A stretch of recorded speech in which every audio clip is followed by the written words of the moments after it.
પોરબંદર મહાનગરપાલિકા દ્વારા ઠોકી બેસાડવામાં આવેલ આકરા કરવેરાનો શહેરીજનો દ્વારા ભારે વિરોધ કરાયો હતો। ત્યારબાદ અંતે મહાનગરપાલિકા દ્વારા ઝીકી દેવામાં આવેલ વેરા વધારો મોકૂફ રાખવામાં આવ્યો હોવાનું જાહેર થયું છે।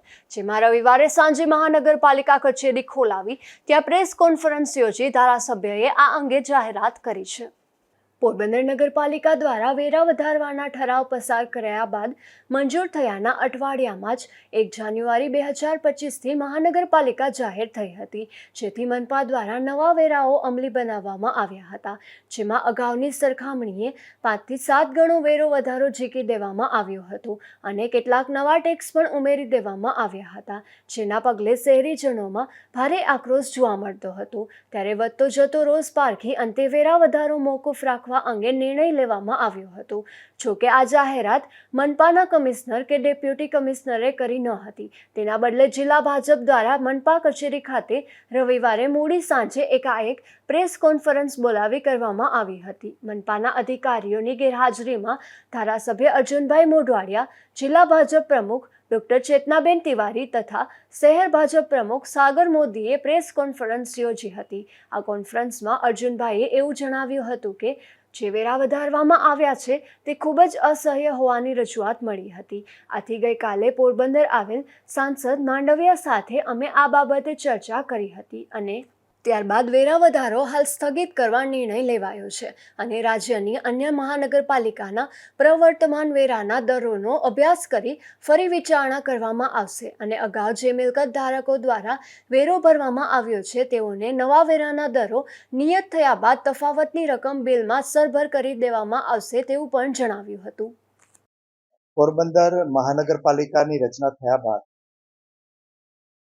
પોરબંદરની અંદર ખાસ કરીને જે ખાસ સફાઈ વેરો, ભૂગર્ભ ગટર વેરો અને બીજા જે હાઉસ ટેક્સ સિવાયના જે વેરાઓમાં વધારો થયો હતો એ સંદર્ભે અમને પોરબંદરમાં ભારતીય જનતા પાર્ટીના આગેવાનો અને કાર્યકરો, ચૂંટાયેલા પૂર્વ નગરપાલિકાના સભ્યશ્રીઓ, શહેરના પ્રબુદ્ધ નાગરિકો અને બીજા અનેક આગેવાનોએ આ કરવેરામાં થોડો વધારો થયો છે એવી રજૂઆત કરી।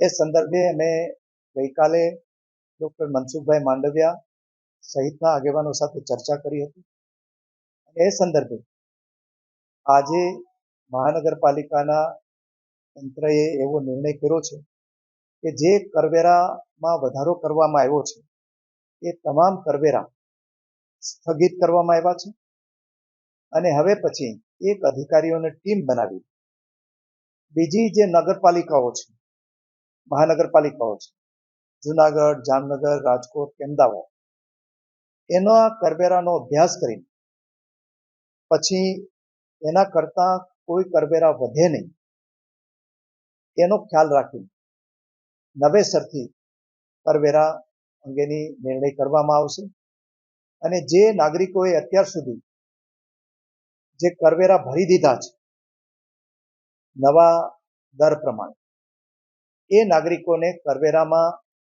જ્યારે કરવેરા અંગેનો નિર્ણય થશે ત્યારે એ વધારાની રકમ એને એમાં મજરે આપવામાં આવશે। આ બાબતનો નિર્ણય આજે જ કરવામાં આવ્યો છે અને એ માટે હું મહાનગરપાલિકાના તંત્રનો આભાર માનું છું અને ભારતીય જનતા પાર્ટીના જે આગેવાનોએ આ નિર્ણય લેવામાં અમને માર્ગદર્શન આપ્યું છે, જે પ્રબુદ્ધ નાગરિકોએ રજૂઆતો કરી છે એમનો પણ હું આભાર માનું છું।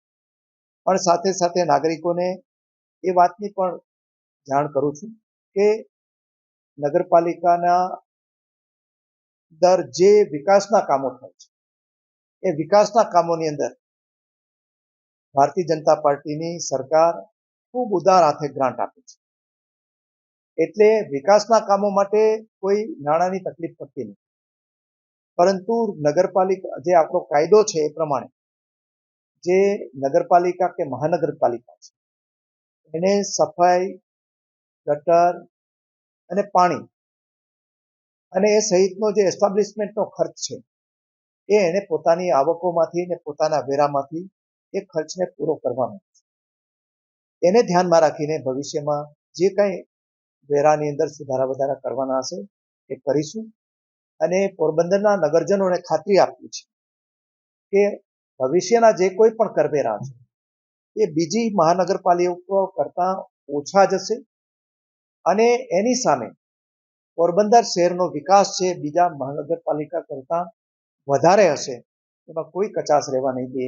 એને સૌને અમે આ તકે બધા ભારતીય જનતા પાર્ટીના આગેવાનો ખાતરી આપીએ છીએ અને બધા નાગરિકોને સારું શહેર બનાવવામાં સહકાર આપે એવી વિનંતી. આ બધા મહાનગરપાલિકા બન્યા પછી વેરા વધારવામાં આવ્યા છે અને એ બાબતે અમે બધા તંત્ર સાથે પણ ચર્ચા કરી છે આ બાબતે. અને નગરપાલિકાનો જે વેરા વધારવાનો કાનૂન છે એ અલગ છે અને મહાનગરપાલિકાના અંદર જે વેરા વધારવાનો કાનૂન છે એ અલગ છે. એ નવા કાનૂન પ્રમાણે એને આ વેરા વધારે. જે જૂનો આપણે ત્યાં અત્યાર સુધી જે જૂનો કરવેરા હતા એ આપણે ચાલુ રહેવાના છે. એટલે એ બાબતે પણ ટૂંક સમયમાં અમે 2-3 દિવસમાં નિર્ણય કરી. તમે ગઈકાલે પ્રકાશભાઈ રજૂઆત કરી હતી, એના ઉપર વિચાર કરવામાં આવ્યો છે અને એ બાબતે પણ અમે રેશનલાઇઝ કરીને તમને બધાને એ દાખલા તરીકે એ જે અત્યારે જે લોકોએ જે નાગરિકોએ સમયસર બિલ ભરી દીધા છે એને કોઈ નુકસાન નહીં જાય અને એના બિલમાં જે વધારાના પૈસા જમા હશે એ એને મજરે આપવામાં આવશે અને એ જે નવા વેરાની સામે જે કંઈ પૈસા વધતા હશે એ એના નવા બિલ પેટે જમા રહેશે, ડિપોઝિટ તરીકે રહેશે, એટલે એને કોઈ નુકસાન નહીં જાય. પોરબંદરમાં વેરા વધારાને લઈને લોકોમાં રોષ વ્યાપી ગયો હતો અને તેમાં પણ મહાનગરપાલિકા બન્યા બાદ નહીં પરંતુ તત્કાલીન પાલિકાના ભાજપના સત્તાધીશોએ જ વેરા વધારાના ઠરાવો કર્યા હોવાનું જાહેર થયું હતું અને એ જ ભાજપના આગેવાનોએ મગરના આંસુ સારવા વેરો ઘટાડવા મ્યુનિસિપલ કમિશનરને આવેદન આપતા તો વિવાદ વકર્યો હતો અને સમગ્ર શહેરમાં જબરો રોષ જોવા મળ્યો હતો. ત્યારે આવનારી મહાનગરપાલિકાની ચૂંટણીમાં ભાજપ લોકો રોષનો ભોગ ન બને તે માટે તત્કાલીન સારા અને લોકલાડલા નેતાની છાપ ધરાવતા ધારાસભ્ય અર્જુનભાઈ મોઢવાડિયાનો સહારો લઈ પત્રકાર પરિષદ યોજી વેરો સ્થગિત કરાયો હોવાની જાહેરાત ભાજપે કરવી પડી હોવાની ચર્ચા આગેવાનોમાં જોવા મળી રહી છે. નિપુલ પોપટ સાથે અશોક થાનકી, ગુજરાત ન્યૂઝ, પોરબંદર.